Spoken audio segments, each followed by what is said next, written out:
Homer's Odyssey, Abridged. Inspire me, great Calliope, to tell the story of the mighty and wise Odysseus, who after defeating the Trojans with his wooden horse was left lost to the seas. Book 1. Athena, the goddess of wisdom, loved Odysseus because he fought not only with his bodily strength, but also with his mind. 10 years had passed since the Trojan wars had ended, and yet he was still lost, unable to return home, for he had wronged Poseidon, the god of the seas and the earth shaker. Her only recourse was to petition her father Zeus and the council of gods. So Athena went before her fellow divinities and asked for clemency. While her father considered this request, Athena planned to inspire the son of Odysseus, young Telemachus. She transformed herself into an owl and flew down to the island of Ithaca. Once at the palace of Odysseus, she transformed into the shape of an old Greek warrior. Telemachus invited this stranger in immediately, knowing that the gods expect all visitors to be treated with respect. When Telemachus asked the stranger for his name, Athena replied, "I am Mentes. Many years ago I knew and fought with your father. I have come to pay my respects." At these words, Telemachus dropped his head in sorrow. Then the young man led the stranger into the great hall. It was filled with men, feasting loudly and making demands of the tired servants. When Mentes asked Telemachus why he had so many guests, he explained that these men had come as suitors to ask his mother, Penelope, to give her hand in marriage. She, however, still loved her husband and would not give in to their demands. They, in turn, refused to leave until she chose one of them. At this point, Telemachus looked at the stranger and said, "Honored Mentes, wisdom and power shine from your eyes.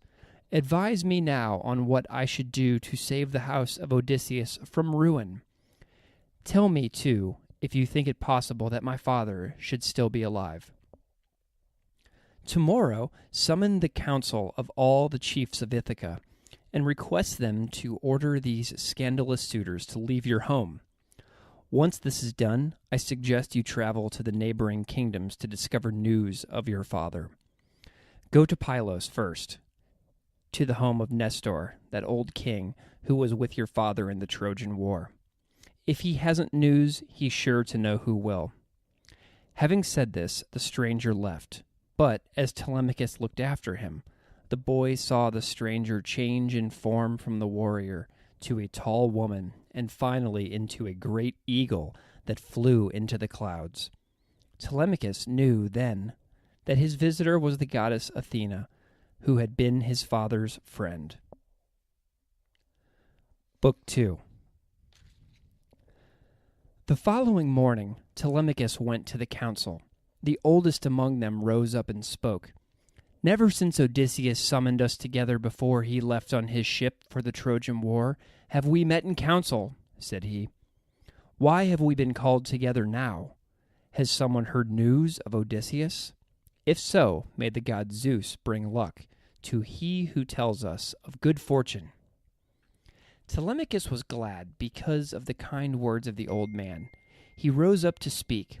"Great lords of Ithaca," said Telemachus, "I have called you together because for 3 years now my mother has been tormented by men who want her as their wife.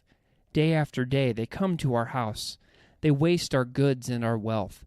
I am young and unable to defend my father's house, and so I have to stand by and see it being destroyed." When Telemachus had finished, Antinous, who was one of the suitors, stood up. "Telemachus, we are not the problem. It is your mother who is to blame. Odysseus is surely dead, and it is time for her to take a new husband. But she has refused, and we are all worthy. So we will live at her house and eat and drink there, and give orders to her servants, and we shall see which will satisfy her best, to give an answer or to let the wealth of her house be wasted." These words angered Telemachus, But before he could speak, 2 eagles from the mountains flew over the place where the council was being held. They circled above, looking down on the crowd. Then they began to tear at each other with their talons before flying away. An old man, who was skilled in the signs of birds, then rose to address the council. "This is a sign from the gods that Odysseus is not far from his friends. He will return and avenge himself against these suitors. They must stop before it is too late." But the suitors only laughed at the old man, telling him he should go home and prophesy to his children. Then, for the last time, Telemachus rose and addressed the council.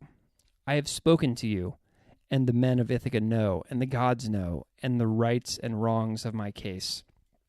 All I ask now is that you provide me a fast ship and a good crew, so that I may go to King Nestor of Pylos to seek news of my father.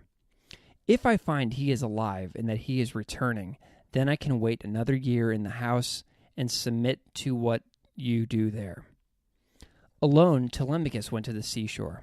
There he prayed, saying, "Goddess Athena, you who came to my father's hall yesterday, I have tried to do as you asked me, but the suitors of my mother prevent me from taking a ship to seek news of my father."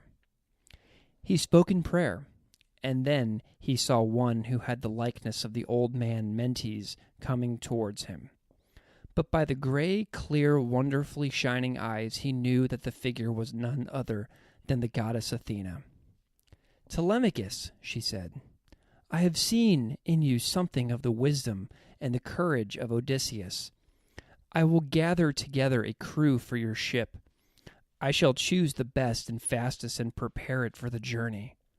When the sun sank and the sky grew dark, the ship was ready.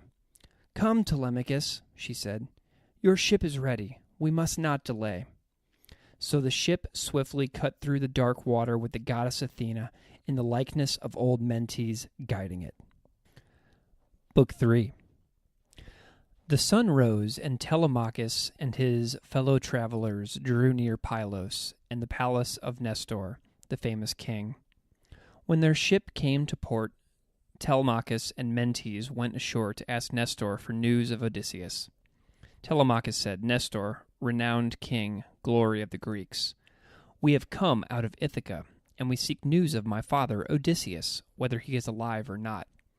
I pray you speak in truth to me, his son." Then said Nestor, the old king, "Truly, my boy, you bring sorrow to my mind. Oh, where are they who were with me in our war against the mighty city of Troy? Where are Achilles and Patroclus, who were so noble and strong? And where is Agamemnon now? He returned to his own land to be killed in his own hall by a most treacherous enemy. Now you ask me of Odysseus, the man who was a dearer friend than any of the others. As I look on you and hear your voice, I know you are truly his son. I wish I could offer you words of hope, but I know nothing of his fate. Go to Menelaus in Sparta. He has recently returned from a distant and strange country, and he may have heard of Odysseus in his travels. If you wish to go by land, I will give you horses, and my son will go with you as a guide." Telemachus thanked the king for his help, and in the morning he and the king's son, Pisistratus, mounted horses and rode for another day, while Mentes stayed behind. Book 4. After traveling throughout the rest of the day and into the night, the 2 young princes came to Sparta and the gates of the king's palace. When Telemachus and Pisistratus entered the great hall of Sparta, King Menelaus and Queen Helen rose to greet them. "I know this young prince. He is the son of our good friend Nestor, but who is this other?" asked the king. "Dear husband," said Queen Helen, "I believe I know. No one was ever more like another than this youth is like great-hearted Odysseus. Surely he is Telemachus, whom Odysseus left as a child, when, for my sake, the Greeks began their war against Troy. "You are most welcome in my home," said the king. "Great Menelaus," said Telemachus, "I have come from Ithaca to learn news of my father. King Nestor told me that you might have such news." "My friend has guided you correctly," said the king. "Although the Greek fleet was separated by a mighty storm, and I lost sight of poor Odysseus' ship, I did hear something of his fate."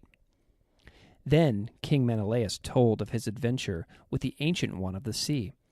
After the mighty storm had calmed, the Spartan king's ships ran aground on the island of Pharos. For weeks the winds kept the ships from returning to Greece. As their supplies of food began to run low, Menelaus went out along the shore to pray to the gods. There he met Proteus, the Ancient One of the Sea, and first son of Poseidon. Proteus was gifted with two powers. He could change into any form he wished, and he knew all that happened in the sea. First, King Menelaus asked the Ancient One why the winds blew against him. Proteus explained that he had angered the gods by not making an offering before leaving Troy, and that he must sail south to the river Nile and make a sacrifice. Then the king asked if Proteus knew what had happened to the other Greek captains. The Ancient One recounted the sad fate of Agamemnon, who was murdered in his own house by his wife and her lover, and of Ajax the Lesser, whom Poseidon killed for excessive pride. Then Proteus told Menelaus of the fate of Odysseus. He was captured by the immortal Calypso, daughter of the Titan Atlas, who lives on a hidden island. There he remains alone and miserable because he cannot return home. Thus, from Menelaus, young Telemachus finally learned news of his father. When the king finished speaking, the young princes were offered a bed for the night before returning to Pylos.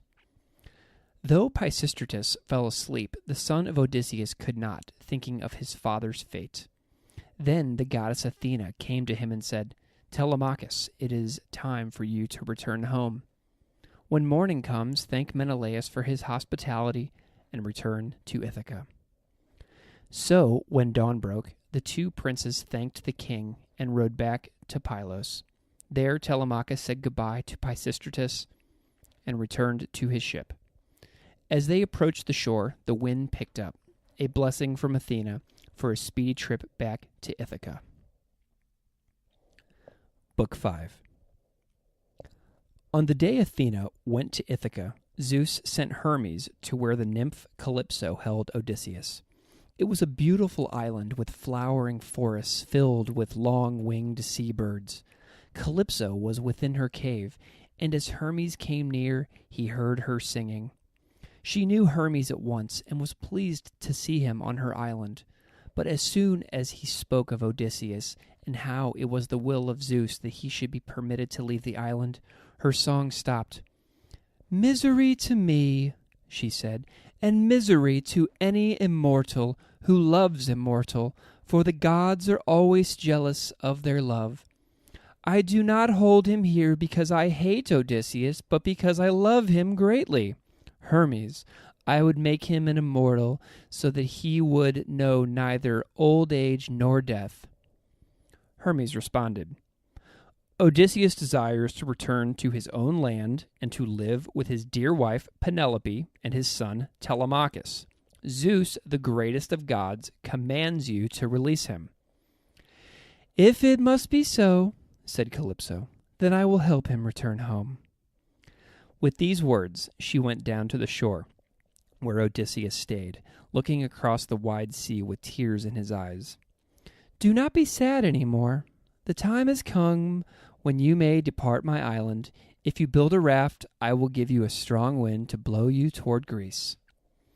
Thus was Odysseus freed from his captivity. He took his place on the raft, set his sail to the wind, and sailed away from Calypso's hidden island. But his journey was neither safe nor easy. Huge waves beat against the raft, pulling it apart, yet all was not lost.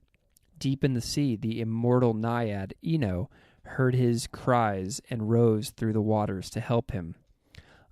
"Unfortunate man," she said, "Poseidon, the god of the sea, is angry with you. If you wish to survive, you must do as I say. Strip off your clothes and wrap yourself in this cloth. As long as you wear it, you cannot drown. But when you reach land, throw it into the sea so that it may come back to me." Odysseus thanked the water spirit and did as she had told him. No sooner had he wrapped himself in the cloth than a great wave destroyed the raft. For 2 nights and 2 days he was tossed about on the waters. Then on the 3rd day the dawn came and the winds fell, leaving him just a short distance from land. Remembering Ino's words, he loosened the cloth and let her return to the caring immortal. Then he swam the remaining distance and crawled on hands and knees until he reached the shelter of some trees. There he fell into a deep sleep. Book 6. While he rested, the goddess Athena went to the city of the Phaeacians, to whose land Odysseus had now come. There she appeared in a dream to the princess Nausicaa, appearing as one of the princess's friends. She suggested that the following day they should take their clothes down to the river and wash them. In the morning, Nausicaa awoke with this idea in mind. She gathered her lady servants, and they all went down to the river to bathe and wash their clothes.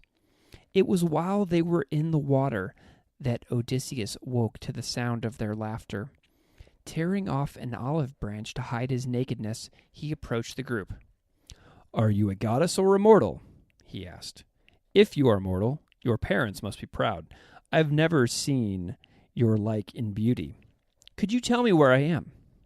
Nausicaa looked at the strange man and saw that he would cause her no harm. So she answered, "Almighty Zeus protects strangers and mendicants. Is it not right for us mere mortals to do the same? I shall help you. You are in the land of the Phaeacians. My father is the king. I will have my servants bring you clothes to wear. Then you must come to my father's palace." Once her servants had provided Odysseus with clothes and some food, they and Nausicaa said goodbye and returned to the city. Then Odysseus dressed, drank, and rested before following. Book 7. When Odysseus arrived at the Phaeacian city, he asked for directions to the palace of King Alcinous. He entered through the golden doors and went through to the great hall. Now on that evening, the captains and the counselors of the Phaeacians sat drinking wine with their king. "Great King Alcinous and Queen Arete," began Odysseus in supplication, "after many toils and perils I have come to ask for your help so that I may return to my own land. For long have I suffered greatly, far from my family and friends." Then King Alcinous rose from his seat and said, "I shall give you a ship and a company of men to take you to your own land, even if that land be as far as Euboea, which our men say is the farthest of all lands. But first you must sit and dine with us to regain your strength." As he said this, Odysseus uttered a prayer in his heart.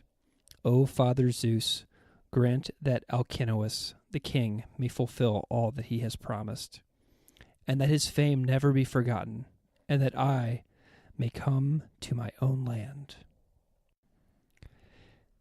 Book 8. King Alcinous spoke to his people, saying, "This stranger has come to my house in his travels, and he desires us to give him a ship and a company of men, so that he may return to his own land. Let us, as we have done for others in the past, help him on his journey. But first, we shall all dine together in honor of our guest."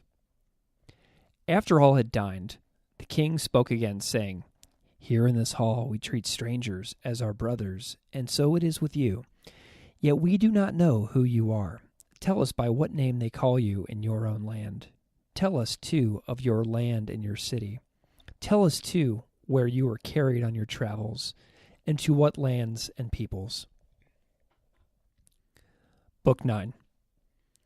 Then Odysseus spoke before the company, saying, "O Alcinous, famous king, I know of no greater delight than when men feast together with open hearts, when tables are plentifully prepared, and when a poet sings such noble songs.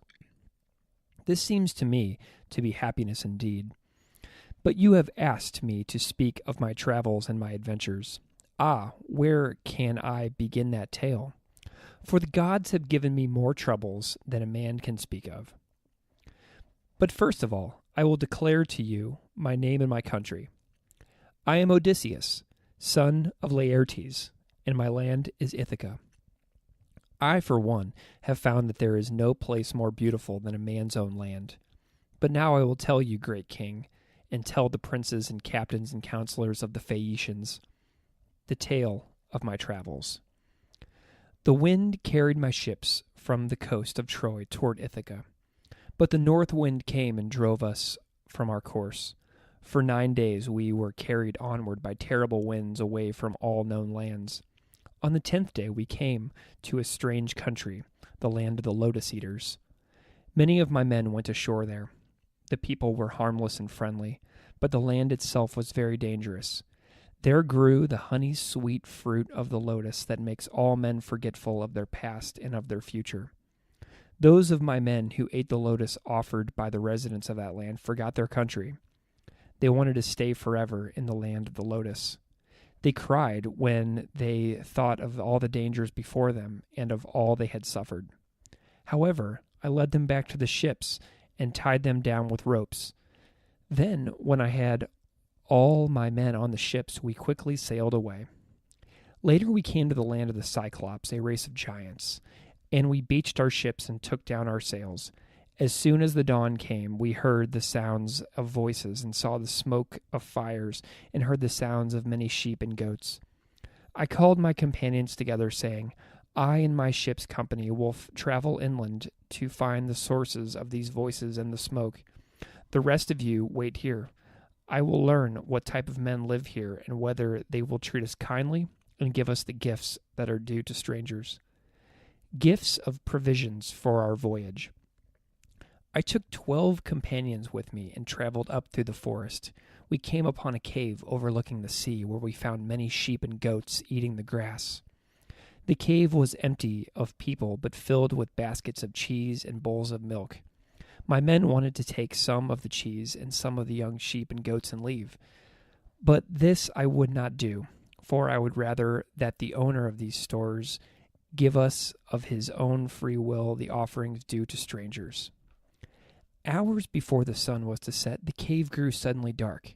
Polyphemus, a cyclops, had arrived at the cave's mouth, blocking the sun. He was as tall and rugged as a mountain and saw through one huge eye in the center of his forehead. He did not see us at first, but went about his business. First he blocked the entrance with a huge rock that 40 horses could not have moved. Then he prepared his dinner of cheese and milk. It was only when he went to start his fire that he saw us. "Who are you?"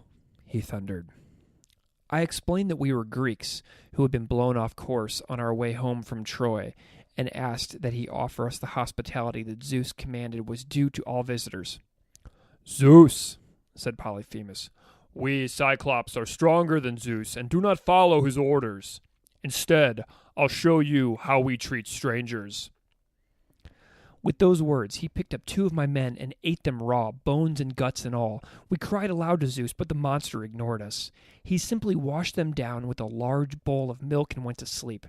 My hand was on my sword, eager to stab some vital spot, but I realized only he could unblock the mouth of the cave. We passed a miserable night and then watched the Cyclops make breakfast with 2 more of our companions. When he went out to take care of his sheep and goats, we pulled the rock back, blocking the cave's opening. We could not escape. As captain of my men, it was up to me to devise a plan. I found a tree that the Cyclops intended for a walking stick. Using our swords, we sharpened one end and then hardened it in the fire. Then we hid it in a dark corner of the cave. When the Cyclops came home and made his usual meal, I spoke to him. "Great Cyclops, may I offer you some wine to go with your food?" I had brought along a container of wine that we had been given as a gift. It was so strong that we usually diluted it in water 20 to 1. The Cyclops drank it down and demanded more. "I like you, Greek," he said. "I shall do you a favor, but first tell me your name." "My name is Nobody," I told him. "Well then, Nobody, the favor you shall have is that I will not eat you immediately, but leave you for the last." With those words, he lay down and went to sleep. It was then that I put my plan into effect. My men and I picked up the sharpened pole and ran it into the eye of the Cyclops. Polyphemus awoke with a roar of pain. He pulled the sharpened pole from his eye and began reaching around for us in his blindness. His screams of frustration and rage brought the neighboring Cyclops to the mouth of the cave. "What is it, brother?" they called from outside. "Is someone hurting you?" "Nobody has hurt me," cried Polyphemus. "Then, for the love of our father, Poseidon, be quiet," they responded, and then left. Polyphemus removed the giant rock from the cave's entrance and spent the rest of the night in the opening, hoping we would try to sneak past him. But I had devised a solution for our escape. I told my men to tie themselves to the bellies of the sheep. When morning came and Polyphemus released his sheep to feed on the grass outside, he touched each in turn to make sure it was a sheep and not a man. But he did not notice us, hiding underneath the animals, and we left unharmed. We reached our ship and set out to sea. It was only then that I called out to the one-eyed giant, "We have escaped, you stupid Cyclops!" Polyphemus ran to the edge of the precipice, and in his fury he picked up a huge rock and threw it at us. It landed in front of our ship, and the splash almost drove us back into the beach. This time I waited until my panicked men had rowed a good bit further before I put my hands to my mouth to call out again. My men tried to silence me, but I was filled with triumph. If someone asks, "Who did this to you?" let it be known that my name is Odysseus. Then I heard Polyphemus cry out, "I call upon Poseidon, the god of the sea, whose son I am, to avenge me upon you, Odysseus. I call upon Poseidon to grant you, Odysseus, may never come to your home, or if the gods have ordained your return, that you come to it after much effort and suffering, in an evil state, and in a stranger's ship to find sadness in your home." So Polyphemus prayed, and to my misfortune Poseidon heard his prayer, but we went on in our ship, happy at our escape. Book 10. We came to the island where Aeolus, the lord of the winds, he who can give sailors a good or a bad wind, makes his home. When we landed, the lord of the winds treated us kindly and kept us in his home for a month. Then, when the time came for us to leave, Aeolus pulled me aside and gave me a bag that contained all the winds that might blow against us. He tied the bag shut with a silver cord so that no wind could escape and drive us from our course. Then he sent the west wind to blow on our sails, quickly pushing us toward home. For 9 days we sailed towards our home, and on the 10th day we came in sight of Ithaca. I had refused to sleep for a long time during our voyage, but now that we were almost home, I let sleep take me. It was then that misfortune and Polyphemus's curse came against us. For now my men spoke together, saying, "This is our native land, which we have not seen for 10 years. Odysseus has many treasures to show his people, but we have nothing. Let us open the bag that Aeolus gave him and divide its treasures among ourselves."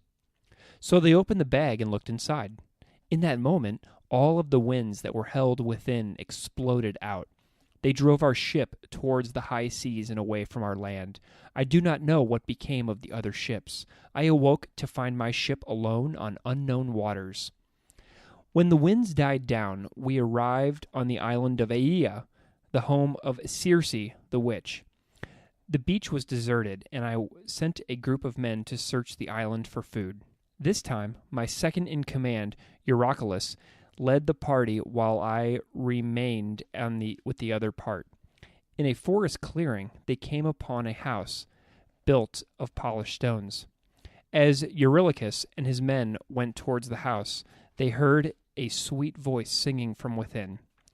The men shouted, and a lady opened the door and invited the men to come inside, where she would offer them a fine feast. But Eurylochus waited behind. He watched in horror as the woman mixed a drug with what she gave them to eat. No sooner had they eaten the food than she struck them with a wand, and the men turned into pigs. Then the woman drove them out of the house and gave them table scraps and rotten fruit to eat. Eurylochus ran back through the forest and told me everything. I picked up my sword and went through the forest to the house of the witch. When I arrived, Circe called to me to come inside. I drew my sword and jumped at her as one eager to kill. She pulled back and cried out, "Who are you who are able to guess at my enchantments? You must be Odysseus, of whom Hermes told me. Put away your sword, and let us be friendly to each other. In all things I will treat you kindly." "No," I said, "I will not until you promise by the gods that you will not try to trick me." Once she had promised in front of Zeus Almighty, I put away my sword. Then her servants brought out bread, meat, and wine. But I had no pleasure in the food before me. Looking at Circe, I said, "What man of good heart could enjoy such a magnificent meal, while his companions walk about as pigs? If you want me to eat and drink, first let me see my companions in their own forms." When she heard me say this, Circe went out and touched each of the pigs with her wand. As she did, the pigs transformed back into men again, and were even taller and handsomer than they had been before. After that, we lived on Circe's island in friendship with the witch.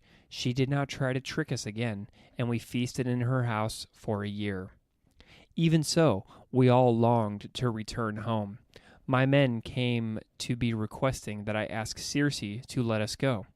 She agreed and told us of the many dangers we should meet on our voyage. Book 11. Circe took my hand and told me of the voyage that was before us. "First you shall come to the Sirens," she said. "They sit in their field of flowers, and the sound of their voices so captivates the sailors that they crash on the rocks below, never again to see their wives and families. The Sirens, then, dine on their bodies until all that remains are their bones, left to turn white on the sand. Odysseus, you must block the ears of your company with wax, so that they do not fall under the enchantment of these evil creatures. Past where the Sirens sit is a place of even greater danger. 2 mountains lie on either side of a narrow strait. On one lives the 6-headed monster named Scylla. She holds her heads over the water and seizes men from the ships that pass below. At the base of the other mountain is where Charybdis makes her home. She sucks down the water and all that is in it before spitting it out again.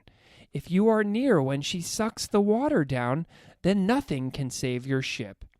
Keep closer to Scylla's rock than to Charybdis's rock. It is better to lose 6 of your company than to lose your ship and all your company.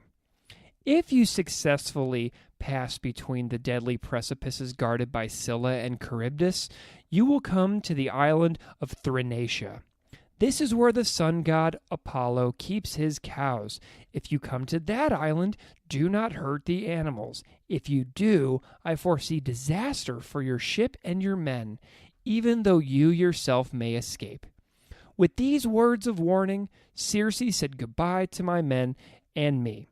Then we went to our ship, raised the sails, and left the island of Aeaea. Book 12. I told my companions about the Sirens and had them block their ears with wax. I, however, left my ears unblocked, but commanded my men to tie me to the ship. The wind dropped and the sea became calm as though a god had quieted the waters. My company took their oars and pulled away. When the ship was within a man's shout of the land, the Sirens saw us and began to sing. My heart intensely desired to listen to the Sirens. I commanded my company to release me, but they tied me even more securely and rowed on. When we had gone past the land of the Sirens, the men took the wax from their ears and untied me from the mast. We sailed on until we reached a narrow strait between the 2 mountains. On one side was Scylla, and on the other Charybdis. The men were greatly frightened when they saw Charybdis swallowing down the sea. But as we sailed by, the monster Scylla seized 6 of my company, the strongest of the men who were with me. Of all the sights I have seen on my ocean travels, that sight was the most horrible. Having passed the rocks of Scylla and Charybdis, we came to the island of Thrinacia. My men insisted on landing to rest after such a horrible adventure. "If we land on that island," I said, All of you must swear before the gods not to touch any of the cows that live there." They swore to this, and we brought our ship close to the beach. We prepared supper, but it was not a happy meal, for we all lamented the loss of those that Scylla had devoured. The men rose silently in the sky, and we slept. When dawn came, the winds had changed direction and grown fierce.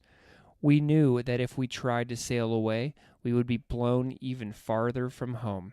So we stayed on the island, and the days and the weeks went by. When the food we had brought in the ship was all eaten, the men went fishing, but with little luck. One day while I slept, my men spoke among themselves. "The worst kind of death is from starvation. We have little choice but to kill some of Apollo's cows, if we are able to survive and return home. Then, if the gods decide to destroy us on the sea for doing so, let them do it. It would be better to die on the waves than on this island." So they killed the cows and roasted the meat. It was then that I woke from my sleep. As I came down to the ship, the smell of the meat came to me. Then I knew what they had done, and a frightful fate awaited all of us. For 6 days my company feasted on the best of the sun god's cows. Then on the 7th day the winds calmed, and we sailed out into the great sea. But once we were out of sight of land, Apollo had his revenge. The skies darkened, and the west wind blew down and broke our mast, knocking 2 of my men into the sea. Then lightning struck the ship, and the waves crashed across my ship, pulling the rest of my men with them. I alone managed to stay on board. All of my companions, though, had vanished from sight. I knew in my heart that I would never see them again. When the west wind calmed, the south wind rose and drove the ship back towards the terrible rocks of Scylla and Charybdis. I found myself near Charybdis. My ship was sucked down, but I reached up to hold on to a fig tree that grew out of the rock. I hung to it like a bat until Charybdis released the remains of my ship. Then I dropped down into what remained of my ship, rowing with my arms to escape. For 9 days I was carried along by the waves, and on the 10th day I came to Ogygia, where Calypso resides. She took me to her home and treated me kindly, but I have already told you, King Alcinous, how I came from Calypso's island, and I am not one to repeat a plain-told tale. Book 13. Odysseus finished, and the company in the hall sat silent like men enchanted. Then King Alcinous spoke. "As far as we Phaeacians are concerned, Odysseus will return home, finally, to your wife and son. Tomorrow we will give you a ship and an escort back to Ithaca." The following day, the Phaeacians prepared a ship for Odysseus, and that afternoon favorable winds began to blow. When dawn came, the ship was near to the island of Ithaca, but Odysseus was asleep. So the sailors quietly brought the sleeping hero to shore and placed him and the treasures he had received under the shade of an olive tree. Then they went back to their ship and departed from Ithaca for their own land. Odysseus woke up on the beach of his own land. The sun was hidden behind the clouds, and all was dark. At first he did not know where he was. He thought that the Phaeacians had abandoned him on a strange shore. As he looked around him in his confusion, Athena appeared before him, saying, "This is Ithaca. You have come safely home at last. I would have been more often by your side, only I did not want to go openly against my brother Poseidon, the god of the sea, whose son, Polyphemus, you did blind." Then the goddess helped him hide his treasures within a cave. Next, Athena told him of the happenings in Ithaca, of the suitors who abused his house's hospitality, so that the fate of Agamemnon shall not occur to you, your murder within your own halls. "I will change your appearance to prevent others from recognizing you," the goddess said. Then she made a change in his appearance, wrinkling his skin, dimming his shining eyes, and turning his golden hair gray and sparse. Next, she changed his clothing to that of a mendicant. When she had made these changes, the goddess transformed into an owl and flew away. Book 14. Near the place where Odysseus had landed lived Eumaeus, an old and faithful servant of Odysseus. He had made a home for himself and his sons where they cared for 50 pigs. As Odysseus approached, Eumaeus called out, "Old man, come in and be welcome in my humble home. I have some bread and wine to give to you." "May Zeus grant you your heart's dearest wish for this welcome," replied Odysseus. Said Eumaeus, "A good man looks on all strangers and beggars as being from Zeus himself." With these words, the faithful servant left the strange visitor by the fire and went to prepare some food. Once the food was served and eaten, Eumaeus spoke again. "Old man, when a traveler comes to this land, our lady Penelope sends for him and gives him entertainment, hoping he will have something to tell her of her lord Odysseus.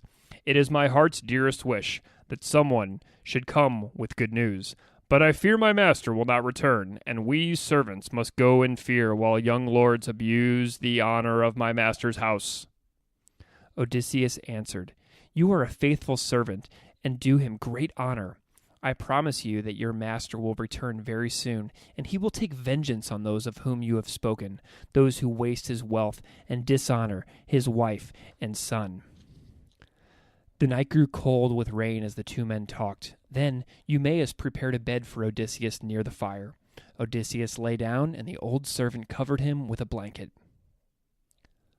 Book 15. When morning came, Odysseus said, "I am going to the town to beg. I will go to the house of Odysseus and see if I can earn a little from the suitors who are there." "No, no," said Eumaeus. "Stay this day with us." So Odysseus stayed with Eumaeus 2 more days, listening to the old servant tell tales of his early life as a traveler when he was young. While they were speaking, Telemachus, the son of Odysseus, came to Ithaca in his good ship. Antinous, the lead suitor, had posted guards to watch for his ship. Nevertheless, Telemachus had passed by without being seen by his enemies. Upon arriving, he left the ship secretly to visit the home of the servant he most trusted, Eumaeus. Book 16. On the morning of his 4th day in Ithaca, as he and Eumaeus were eating a meal together, Odysseus heard the sound of footsteps approaching the house. Then he saw a young man come to the entrance. When Eumaeus saw this young man, he dropped what he was carrying and ran to him, saying, "Telemachus, you have returned like a light in the darkness. I thought that I would never see again you when I heard that you had taken a ship to Pylos. Come in, dear son, come in, that I may see you once again in my house." Odysseus looked at his son, but neither Eumaeus nor Telemachus was aware of Odysseus's gaze. "I have come to see you, friend Eumaeus," said Telemachus, "for before I go into the city, I would like to know if my mother is still in the house of Odysseus, or if one of the suitors has at last taken her as a wife to his own house." "Your mother is still in your father's house," answered the old servant. Then Telemachus came into the yard. Odysseus, disguised as the old man, rose from his seat, but the young man said to him courteously, "Be seated, friend. Another seat can be found for me." Eumaeus prepared a place, and Telemachus sat down. Next, Eumaeus prepared a meal for him, bread and pork and wine. While they were eating, he introduced Telemachus to his guest, a stranger who has traveled through many countries and who has come here as a supplicant. Said Telemachus, "Although I have not the strength to defend my own house, for this stranger I will do what I can. But Eumaeus, I would not have him go near my father's house. The suitors grow more insolent each day, and they might treat him badly if he went among them." Then said Odysseus, speaking for the first time, "Young sir, what you have said seems strange to me. Do you allow such insolence in your own father's house? But perhaps it is that the people of the city hate you and will not help you against your enemies." Telemachus answered, "The people of the city do not hate me, and they would help me if they could. But the suitors of my mother are powerful men who make the city folk afraid. If I should oppose them, I would surely be murdered in my father's house."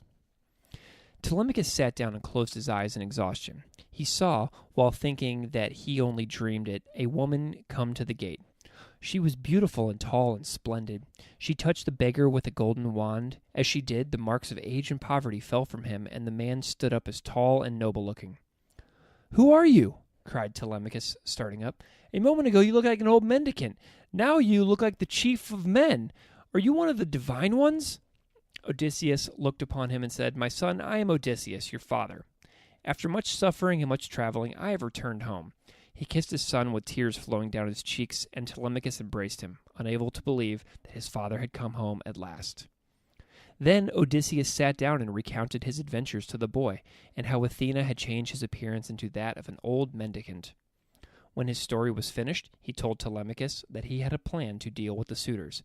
"Go home and keep company with the suitors. Later, faithful Eumaeus will lead me to the palace, and I shall go in disguise. If you see any of the suitors ill-treat me, keep quiet. Let no one, not even your mother Penelope, know that Odysseus has returned." To this, Telemachus agreed. Book 17. Telemachus then left and returned to the city. When he went into the palace, the suitors crowded around him, with fair words in their mouths, but evil thoughts in their minds. Then all sat down at tables, and the servants brought bread and wine and cakes. At that same time, Odysseus and Eumaeus were journeying towards the city. When the two arrived, Telemachus was waiting for them. Seeing Eumaeus, he called to him and gave him bread and meat, and said, "Take these and give them to the stranger at the door, and tell him that he may go among the company and ask for handouts from each." Then Odysseus ate, and when he had finished, he rose up and went into the hall, moving from one suitor to the next. Seeing him, Antinous, the most insolent of the suitors, cried out, "Have we not had enough? Is it decent and proper for that worthless fellow to come here and eat among us?" Telemachus responded, "Antinous, the gods forbid that I should do such a thing. Give the stranger something for the honor of the house." Odysseus came before him. "They say that you are the noblest of all the suitors," he said, "and for that reason you should give me better than any of the others have given me. Look upon me. I too had a house of mine, and was considered wealthy among men, and I had servants to wait upon me. Many a time I would welcome strangers and give them something from my store." "Stand far away from my table, you despicable fellow," replied Antinous in anger. Then said Odysseus, "You have beauty, Lord Antinous, but you do not have wisdom. You would not give a supplicant a single piece of bread from your own house, and even when you would sit at another man's table, you cannot find it in your heart to give something of what is before you." At these words, Antinous became greatly angered. He picked up a small chair and hit Odysseus on the back. Such a blow would have knocked another man over, but Odysseus stood firm. He gave one look at Antinous, and then, without a word, went over and sat down again by the door. Telemachus was furious at the beating his father had suffered, but he let no tear fall from his eyes, and he sat very still. Odysseus, after a while, lifted his head and spoke, "Suitors of the celebrated queen, there is neither pain nor dishonor in the blow that a man may get in battle, but in the blow that Antinous has given me, a blow aimed at a poor man, there is both pain and dishonor. I call upon that god who is the avenger of insults to guests to bring not a wedding to Antinous, but the issue of death." "Sit there and eat your meat in silence," Antinous called out, "or else you will be pulled through the house by your toes, and the flesh torn from your bones." Book 18. Now Queen Penelope came into the hall. Hearing that a stranger was there, she asked Eumaeus to bring him to her so that she might ask him what he knew of Odysseus. Eumaeus came and told him of Penelope's request, but Odysseus said, "Tell your lady that when the suitors have gone I will speak to her. Also ask her to give me a seat by the fire so I may warm myself." Eumaeus went to the lady Penelope to relay the words of Odysseus. She simply nodded her head sadly. Still the suitors continued to feast. Now one of the suitors, Eurymachus, looked over at Odysseus and said, "Stranger, would you be my servant? If you would work on my upland farm, I should give you food and clothes, but I think you would prefer to go begging your way through the country." Odysseus looked up and said, "Lord Eurymachus, if the two of us competed in a trial of labor, I know which of us would come out the better man. You think you are a great man, but if Odysseus should return, that door, wide as it is, would be too narrow for your escape." Eurymachus was so angry at this speech that he would have hit Odysseus if Telemachus had not come along the suitors, saying, "That man must not be struck in this hall again. Like you, he is a guest in the house of Odysseus, and shall be treated with respect." All were astonished that Telemachus should speak so bravely. No one answered him back, for they knew in their hearts that to mistreat a guest was wrong. Then Penelope and her servant ladies went to her own chamber, and Telemachus was left with his father. Book 19. "My son," said Odysseus, "we must now take the weapons. from the great hall and store them, locked safely in one of the side chambers. When the hall was cleared, Telemachus went to his own chamber, leaving Odysseus alone in the great hall. It was then that Penelope returned to speak to the stranger. "Bring a chair to the fire so that this stranger may sit and tell me his story," she said to one of her servant ladies. Then the lady Penelope said, "Dear stranger, whenever a visitor comes to our land, I invite him in with the hope that he may have news of my husband. Is there any word that you can give me of Odysseus?" Said Odysseus, "I knew your lord. On his way to Troy he came to my land, for the wind blew him off his course. For 12 days he stayed in my city, and I gave him good entertainment, and saw that he was well fed with meat and wine." When he spoke these words, Penelope cried. After some time she was able to speak again, saying, "Stranger, you have made welcome in my house, but now you shall be honored as well. Ah, it was an evil fate that took him from me." Odysseus leaned forward and said, "Do not waste your heart with endless crying, my lady. Cease your lamentation and listen to what I tell you. Odysseus is near. I swear this by the honor of this noble house. Odysseus himself will stand up here before the new moon is born." "I thank you for your kind words," said Penelope. "Many times before, men have predicted my husband's return, but to no result. Now I am being forced by my parents to choose a husband from the suitors and depart from the house of Odysseus." "How will you choose from among them?" asked Odysseus. Said Penelope, "I had a dream that has guided my thoughts. My husband's great bow is still in the house. The man who can bend that bow and shoot an arrow through the holes in the backs of 12 axes, set one behind the other, that man I will choose for my husband." Said Odysseus, "Your plan is good, Lady Penelope, and some god has instructed you to do this. But let this contest of the bow be tomorrow." "I thank you for your wise words. I will have one of my lady servants prepare a bed for you here in the great hall, so that you may sleep by the warm fire," she said. "Now farewell, for it is time for each of us to sleep." Book 20. When dawn came, the exhausted servants began preparations for another day of serving the uncaring suitors who were destroying the wealth of the house with their demands. Odysseus knew that he must act at once. While servant ladies cleaned the tables in the great hall, the servant men came in and split the wood for the fire. Meanwhile, other servants came into the courtyard. Eumaeus brought the fattest of his pigs, and Philodius, the cattle herd, brought a small cow.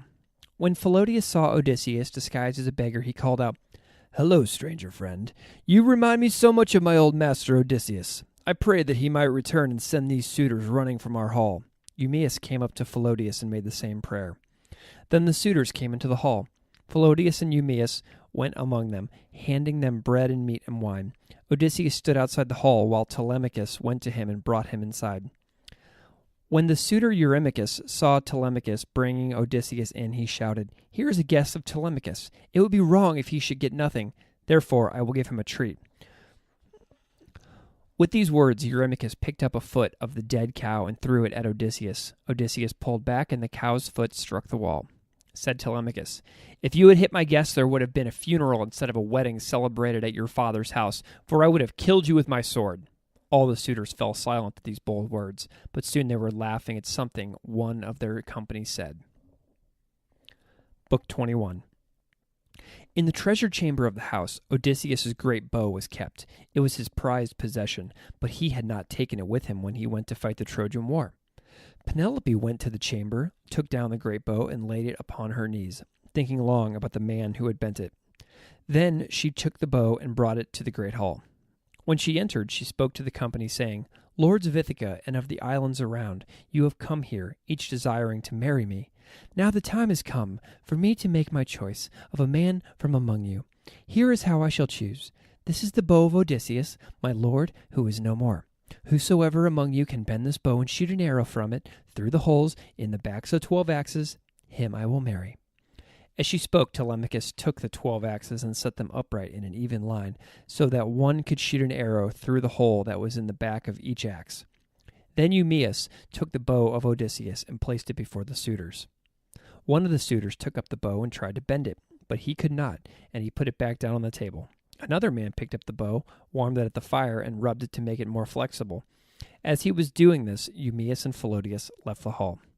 Odysseus followed them and said, "Servants of Odysseus, what would you do to help Odysseus if he should return? Would you stand on his side or on the side of the suitors?" Philodius replied, May Zeus fulfill my wish and bring Odysseus back. Then you would know on whose side I would stand." And Eumaeus said, "If Odysseus should return, I would be on his side with all the strength in me." When they said this, Odysseus declared himself. Lifting up his hand to heaven, he said, "I am your master, Odysseus. After 20 years I have come back to my own country, and I find that all of my servants, only the two of you have wished for my return." With those words, the marks of age and poverty fell from him, and Odysseus stood tall and noble. Knowing it was indeed Odysseus who stood before them, they threw their arms around him in joy. Odysseus was greatly moved. As they went back to the hall, Odysseus resumed his appearance as a poor mendicant. Then he told Eumaeus to bring the bow to him as he was carrying it through the hall. Next, he told Philaudeus to lock the doors to the women's chambers at the end of the hall and tell the women, even if they heard a terrible noise, not to come in. As he went into the great hall, the suitor Eurymachus was trying unsuccessfully to bend the bow. "This is an impossible task. No man among us could bend this bow." Then Antinous, the proudest of the suitors, answered, "Why should we try to bend the bow today? Put it down for now. Let us drink and feast today. Tomorrow we shall make a sacrifice to the gods of the hunt. He will surely grant one of our company the ability to succeed." Then Odysseus came forward and said, "Sirs, will you not allow me to try to bend it so that I might judge for myself if I have any of the strength that was once mine?" All the suitors were angry that a dirty mendicant should be allowed to try. Proud Antinous spoke most loudly of them all, saying, "Miserable old man, is it not enough that you are led into this great hall, but you must listen to our speech and join in our conversation? How dare you?" Despite these words, old Eumaeus picked up the bow, carried it to Odysseus. For a long time, Odysseus stood with a bow in his hands. Then he bent the great bow effortlessly, and at his touch, the bowstring made a sound like the song of a bird. The suitors were amazed at this sight. Odysseus then picked up an arrow and fitted it into the string. He pulled the bowstring and shot the arrow straight through the holes in the back of the axe heads. Then, as Eumaeus picked up the axes and took them outside, Odysseus said, "You see, Lord Telemachus, that your guest does not shame you through unwanted pride. I have bent the bow of Odysseus, and I have shot the arrow perfectly." At that moment, outside was heard the thunder of Zeus. Odysseus stood fully upright, removed his rags, and revealed himself as a master of men. The mighty bow was in his hands, and at his feet were many arrows. Book 22. "My trial is ended," said Odysseus. "Now I will have another mark." Saying this, he put an arrow against the bowstring and shot at the first of his enemies. It was at Antinous that he pointed his bow and released the arrow, which passed clean through the suitor's neck. The wine cup fell from his hands, and Antinous fell dead across the table. Then all the suitors shouted at Odysseus for accidentally shooting one of their companions. It did not come into their minds that this stranger had aimed to kill one of their own. But Odysseus shouted back at them, "You dogs! You that wasted my wealth, troubled my wife, and injured my servants. You who showed no fear of heaven, nor of the just judgments of men and gods. Look now at Odysseus returned, and know that death has come upon you." Then Eurymachus shouted out, "Friends, we must fight him. Draw your swords!" But even as he spoke, Odysseus released another arrow and shot him through the chest. As Eurymachus fell dead to the floor, Telemachus ran to the chamber where the weapons and armor lay. The two faithful servants joined him, and all three took up arms and went to help Odysseus. Odysseus directed his followers to throw their spears, and each hit and killed its target.